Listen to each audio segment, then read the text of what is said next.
Welcome Amakhosi Network, welcome to the channel. Kaizer Chiefs gets beaten 1-0 by Golden Arrows. Fun thing about this game, it was apparently a Kaizer Chiefs home game. It's our home game at Moses Mapida, which is a home game more for Golden Arrows than Kaizer Chiefs. We literally had to get on a plane to get to KZN and play a home game that is our game. Unless I saw something wrong, but that's what I heard the announcer say. They said it's a Kaizer Chiefs home game. I'm just so shocked. But before we get into the game, please like, comment, and subscribe. Subscribe.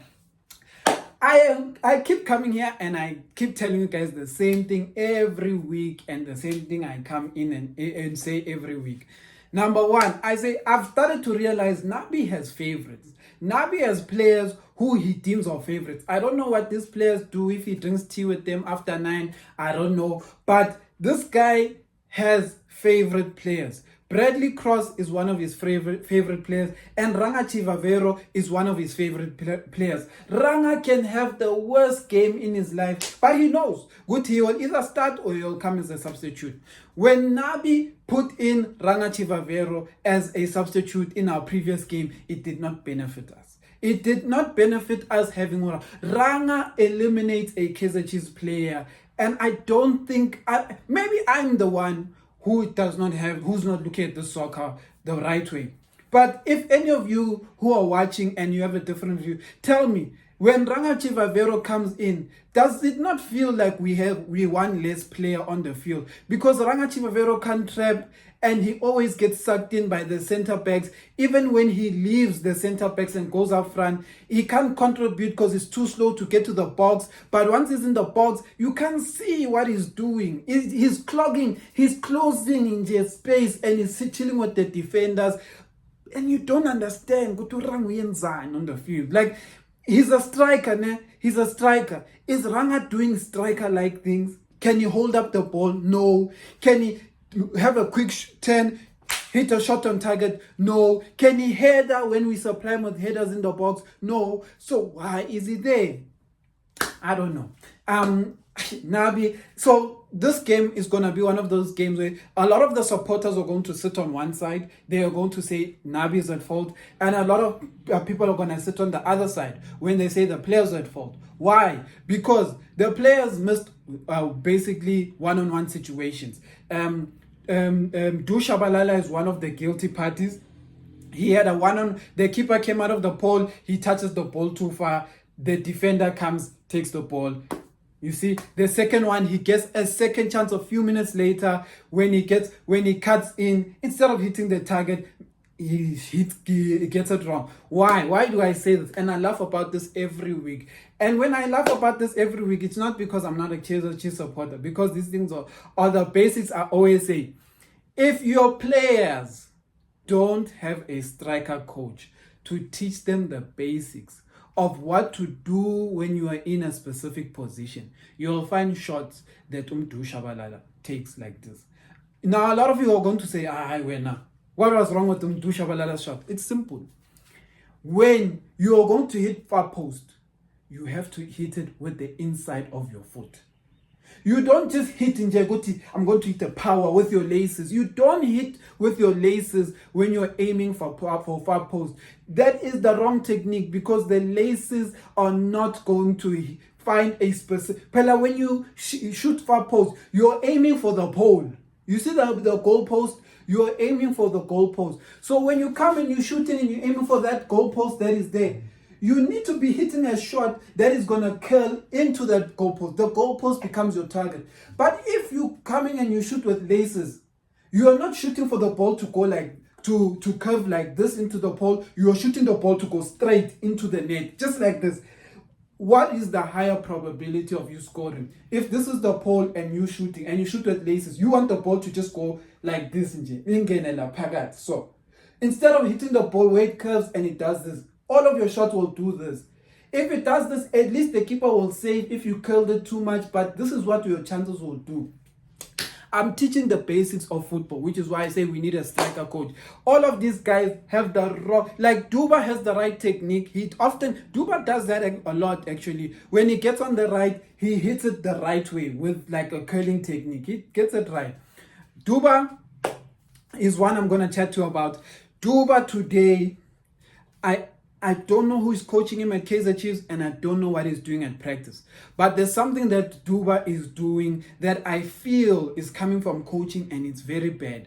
Because one thing Duba kept doing, every time Botsani goes out wide, passes player, every time maybe Cross has gone out wide, every time Dushabalala goes out wide, or there's someone, or Mfundo Vilagazi or Blom goes out wide, when they are behind the defenders, and all they do is have to hit a square pass across the line, they can't even find Duba, because Duba, for whatever reason, I don't know who taught him this, a striker must always be the near post. The people who are going to come from behind must be Obom Dushabalala and Abo Mat, and all of those are the ones who, if Blom has overlapped and he wants to hit a square pass and he sees go to Dubai is amongst the crowded area, he cuts the ball a bit in to find an oncoming Mat, Shabalala, etc. But the striker cannot be vacant. Why am I saying this?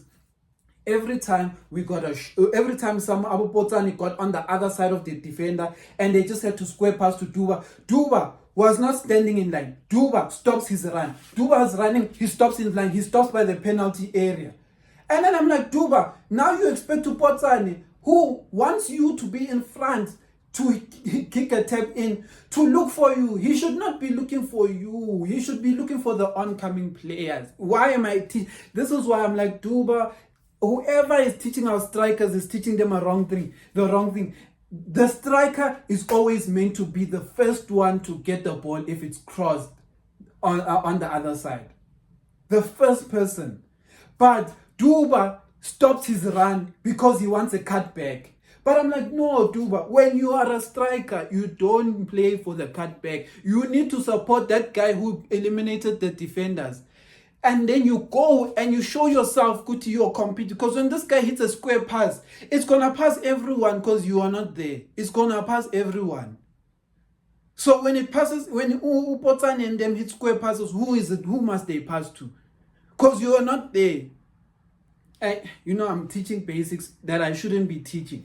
But that's why when the second half came, first half, let's wrap up first half. First half, Cross played a better game in this game. Why I say better game, I'm saying he just defended. He didn't go up front and try to do things up front. He just defended, which we prefer him just to do that, defended. Golden Arrows didn't threat us much. Frosler also just stayed a bit more. We were just trying to create our chances. The only area that for us is weak and has been weak the whole season is the area of Mtetwa and Mat. Mtetwa and Mat's area is weak. Mat had a slightly better performance, but Mat could not dictate. We just needed umuntu ozoba Kenny.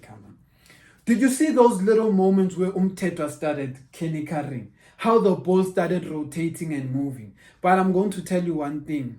This is not Mtetwa's game. He is not comfortable to play this game. This was meant to be Mat.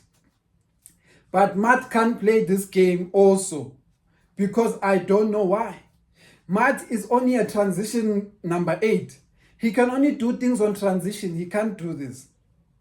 Did you see when Matlo came in? Oh, and I've been saying this week in, week out. Guti, when you watch Kaizer Chiefs and you watch Umat, he disappears in the game and you don't know what he's doing. And this I'm saying respectfully.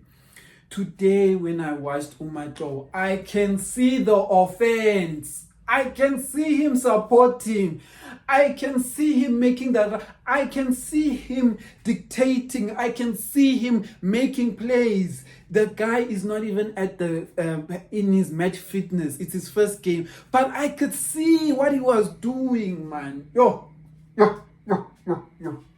Nkosi Mpilo Ngobo, second half, I don't know. Nkosi Mpilo, I don't know if it's match fitness. I don't know what it is. I don't know what Nkosi Mpilo Ngobo's game today was just, it looked like a player who does not have match fitness. Like he was just behind. You know when a tempo is like this, Nkosi Mpilo Ngobo was playing at a tempo like this, that is a game that's playing at a tempo like this. He was just not, he didn't catch up. to the speed of the game. He just didn't. Modi had a good performance, but the problem with Modi is that he had a better performance, but he had no one in the box. He had no one to help him do Ama 1-2s because Nabi in the first half, 45 minutes, he had sacrificed the players. Now, this is my question. Why at Kaizer Chiefs, why does Nabi go and always put in Abo Ranga in the second half like that? Like, guys, Nabi, Ranga Chivavero was not needed in this game. Why do I say Ranga Chivavero was not needed in this game?